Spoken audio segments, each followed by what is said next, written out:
Finally, I just want to admonish you, we are in the middle of May, getting to June, and the rains are definitely going to be with us.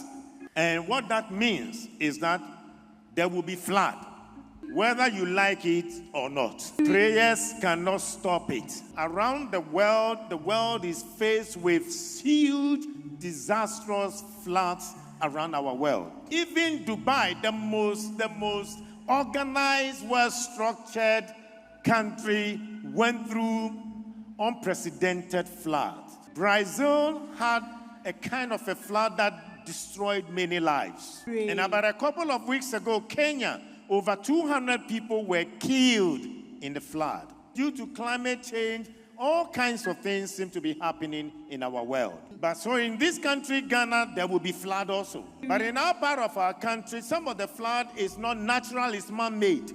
Because you and I as citizens, you choke the drainage system, you choke the gutters with refuse. So when you choke the gutters and the rains come, there will be flood. So I'm asking you to be a good citizen. Let's stop choking our gutters with refuse. And for some of you, you will find people when there is rain, then that is when they collect all their refuse and pour it in the gutter, thinking that, it will drain, it will collect it or it will push it into the sea. One thing you don't understand is this. When you offend God and sin against God, He will forgive you because He's a good God. But when you offend Mother Nature will not forgive you. When you offend Mother Nature will punish you. So when you put the refuse in the drainage system in the gutters, Mother Nature will choke it, will vomit it out, bring it back to you on the land,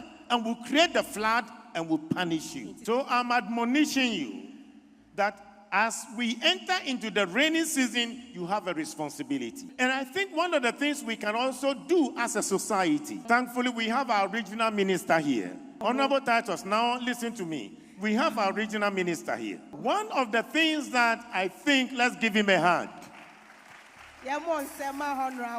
Please, you can be seated. One of the things that I think our society under his leadership can do, we can start organizing an emergency rehearsal rescue mission to prepare for an eventuality and a disaster that can hit our country, that can hit our region.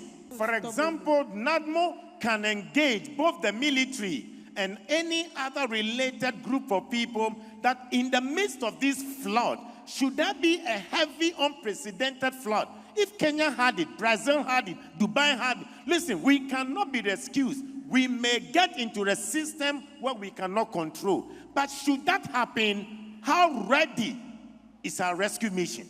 So perhaps some of our rescue mission, we can come out with code system, maybe category 1, maybe low threat level, category 2, maybe medium threat, or category 3, maybe high threat, or perhaps, green would be a cold color that, it's a normal flood.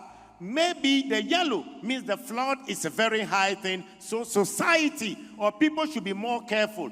And when it is category red, it means it's dangerous, it's so dangerous that it can kill and life-threatening. So I'm going to admonish that our rescue mission like NADMO can prepare a rescue mission, have an exercise. In case of a disaster, we know what to do, how to press the buttons and rescue our people. Because the flood would come.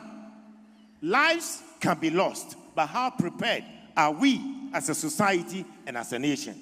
Prayers will not save you if you choke the gutters. I pray that God will help us. Amen. And we can become responsible citizens in the midst of this flood.